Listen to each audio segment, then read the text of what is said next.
राजीव जी, पिछले कुछ वर्षों में हम देख रहे हैं कि जिस तरह से सत्ता पक्ष की राजनीति करने की जो शैली है और खास करके विपक्ष को इग्नोर करने की जो शैली विकसित हुई है, उसी का नतीजा है कि इस तरह की तूतुमय में बची हुई है। सरकार जिस तरह से काम कर रही है, मैंने एक दिन पहले भी कहा था कि यदि कोई कानून अध्यादेश के तौर पे लाती है, उस समय भी चुपके से वो पिछले दरवाजे में कोरोना काल में लेके आती है, मेज पर थप्पियों और आवाज से उसको कानून में परिणत कर देती है और कहती है जिसके लिए कि हमने आपकी बेहतरी के लिए कानून लाया, वो सड़कों पे आ जाते हैं। दूसरी बात, उस कानून को जब वापस लेती है तब भी चर्चा नहीं कराती है, न लाने के वक्त चर्चा कराती है, न कानून को वापस लेने के समय चर्चा कराती है। यदि विपक्ष किसी मुद्दे पर सदन में यदि चर्चा करना चाहती है तो विपक्ष को किसी मुद्दे पे बात नहीं करने देना चाहती है। सवाल यह है कि सदन में यदि विपक्ष को बोलने की अनुमति ही ना हो, चर्चा करने की अनुमति ही ना हो, तो हम समझ रहे हैं कि लोकतंत्र में ये तो मजाक बन के रह गया सदन हमारा, जिसे हम मंदिर समझते हैं, जिसमें हर एक मुद्दे पर चर्चा करनी चाहिए, हर एक मुद्दे पर खुल के बात होनी चाहिए। और यह बात बिल्कुल सही है, ये कहने में कोई गुरेज नहीं है कि ये सरकारों के ऊपर निर्भर करता है कि आप किस तरह से सदन को चलाना चाहते हैं। यदि गतिरोध पैदा हो रही हो किसी बात को लेकर के, तो आप कैसे, आप सत्ता में बने हुए हैं, आप कैसे समझाएंगे, किस तरह से उनसे बात करेंगे, कौन सी बात मानेंगे। बिल्कुल एकदम इग्नोर कर देना और हठधर्मिता की ये पराकाष्ठा कहां से आई है। जब आप संख्याओं के बल पे प्रचंड रूप से एक बार नहीं दूसरे बार में जब काबिज होते हैं, तो ये एरोगेंस जो अंदर से पैदा होता है, इसी से लोगों में खलबली पैदा होती है और यही लोग उठा के पटक के फेंकते हैं बाद में। दूसरी बात, लगातार ये चर्चा करने की जो बात हो रही है और राहुल गांधी कभी बाहर निकलते हैं, कभी अंदर निकलते हैं, पत्रकारों के बारे सवाल के जवाब में जिस तरह से वो बात बोल रहे हैं,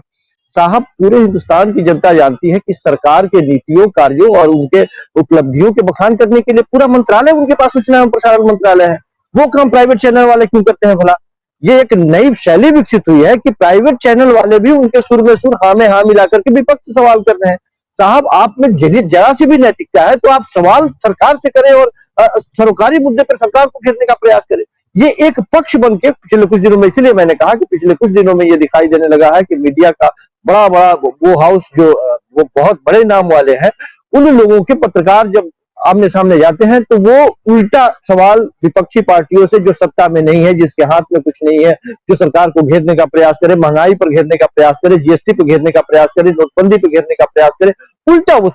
विपक्षी पार्टियों से सवाल करते हैं। ये बात बिल्कुल सही है, सुनने में ये अटपटा सा लग रहा है कि आप सरकार के लिए काम करते हैं, लेकिन सचमुच में पिछले कुछ वर्षों से मीडिया सरकार के लिए काम करती हुई दिखाई दे रही है। हम देख रहे हैं कि बेवजह के फिजूल बातों पर किस तरह से हम 6 महीने, साल भर खींच देते हैं। थोड़ा सा भी लाभ दिखाई देता हो तो किसी की मौत हो जाती है तो साल भर हम खींच देते हैं। एक एक्टर की मौत हो जाती है तो पूरा मीडिया 6 महीने तो उसी में बेचैन रहता है। और इतनी बड़ी घटना हो गई, हेलीकॉप्टर क्रैश कर गया हमारे देश के, ऐसे मूर्धन्य, मैं इसलिए बोलता हूं कि वो लोग उस श्रेणी में थे कि पता नहीं दोबारा वैसे लोग आए या ना आए, लेकिन उस पर कोई सवाल खड़ा करने को तैयार नहीं है कि इतना अत्याधुनिक हेलीकॉप्टर, इतना बेहतर चॉपर, जिसके आगे भी पहले जाकर के एक बार रेकी करने की बात होती है, अत्याधुनिक लैस जो पूर्वानुमान के अत्याधुनिक मशीनों से लैस, वो फिर वो कैसे क्रैश कर गया, इस पे सवाल करनी चाहिए। लेकिन वो सवाल नहीं कर रहे हैं, वो सरकार के किसी भी नीतियों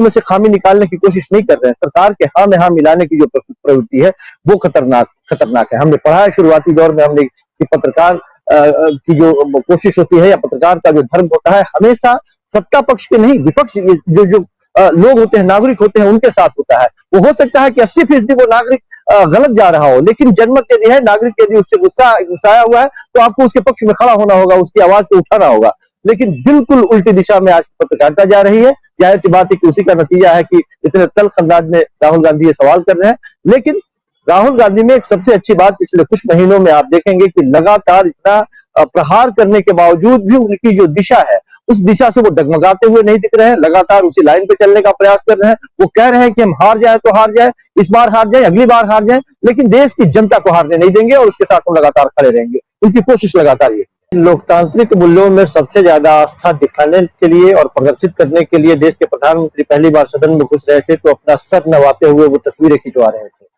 लेकिन हुआ बिल्कुल उसके उलट। कोई ऐसी संस्था नहीं बची है जो संवैधानिक संस्थान से जुड़ी हुई हो जिसके इकबाल में क्षरण नहीं हुआ हो, चाहे वो सीबीआई हो, ईडी हो,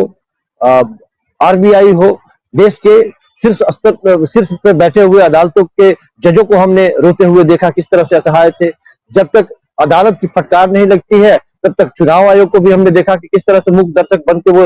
सब चीज निभाते हुए रहते हैं वो सत्ता के पक्ष में। तो आश्चर्य नहीं है कि यदि इस तरह की घटनाएं होती है। इससे पहले पेगासस की बात हुई थी तो वहां चर्चा होने दिया उसको, क्या कहा उन्होंने, सीधी सी बात, विपक्ष यदि सदन में इसके बारे में चर्चा करना चाहते थे तो उन्होंने कहा कि नहीं जाइए, आपको एफआईआर दर्ज कराना हो तो दर्ज कराइए। अब बताइए, आप सदन से बड़ा एफआईआर दर्ज और थाने कचहरी में भेजने की बात करते हैं विपक्ष को। तो इस तरह की बातों को जब आप गौर से देखेंगे तो सीधा आपको दिखाई देगा कि इनके लिए असंभव कुछ भी नहीं है और होना भी इससे कुछ नहीं है। वो करते क्या है, हम थोड़ा सा जब आप गौर करेंगे तो चूंकि इससे पहले जब उत्तर प्रदेश के चुनाव के वक्त में हम लोगों ने देखा था कि नोटबंदी किस तरह से करी, नोटबंदी में जो राष्ट्रीय स्तर की जो पार्टियां होती है, राष्ट्रीय पार्टियां होती है और खासकर ये सत्ता में ही थे, तो इनको जितना हानि हुआ उससे ज्यादा वो जो क्षेत्रीय स्तर की जो पार्टियां थी वहां पे जो अपना काम कर रही थी, सारे लोगों के पैसे का तहस नहस हो गया, दोबारा ये कर नहीं सकते हैं। इस तरह से अभी जिस तरह के छापेमारी की जा रही है, जो छोटे छोटे दल को या जो विपक्षी पार्टियां होती हैं उनको जो लोग, कुछ लोग जो चंदे के तौर पे पैसे देते हैं, जब छापामारी और ईडी की जब शुरू हो जाती है तो देने वाले सहम जाते हैं पैसे कि कहीं मेरा भी नाम आ जाए। तो हमने देखा दिल्ली में उदाहरण के तौर पे देखा है आम आदमी पार्टी को जिस तरह से चंदे जब मिलने शुरू हो गए तो जो जो चंदे दे रहे थे उन लोगों में से कुछ लोगों के ऊपर छापेमारी जब हुई तो एक हड़कंप सा मच गया कि साहब कौन जाए इस लफड़े में पड़ने, किसकी सरकार बनेगी नहीं बनेगी। तो भारतीय जनता पार्टी उत्तर प्रदेश में जिस तरह के पिछले कुछ दिनों में हमने शासन देखा है और उस शासन के बाद में लोगों की जो प्रतिक्रिया आ रही है, विपक्षी पार्टियां जिस तरह से जन सरोकारी मुद्दे पर घेरना चाह रही है और घेर भी रही है, उसमें सफलता मिल रही है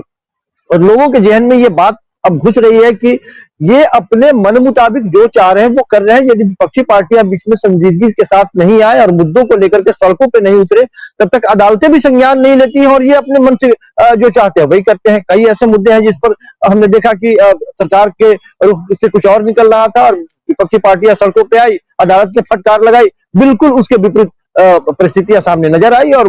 लोगों ने ये महसूस किया कि ये तो कुछ और ही चल रहा था। तो जिस तरह से भारतीय जनता पार्टी के अंदर, और ऐसा नहीं है कि उनके रणनीतिकार बैठे नहीं है, सारी चीजों को समझ रहे हैं कि भीतर में क्या चल रहा है। तो भारतीय जनता पार्टी अपने सत्ता जाने के खौफ से इस कदर घबराई है कि उसके जितने भी इस तरह के सोर्स हैं या जितने भी उसके तर्कश में जो तीर रखे हुए हैं वो सबको धीरे धीरे अब निकाल के फेंकना शुरू कर रही है और वो शुरुआती दौर में है।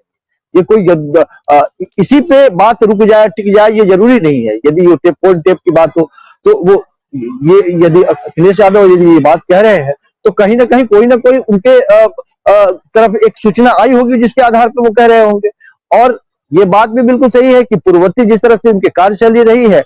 इससे पहले फोन टैपिंग के मामले में जिस तरह से गोलमोल उनकी बातें रही है, ये और पुख्ता करता है कि संभव है कि इस तरह की घटनाएं हो रही हो। तो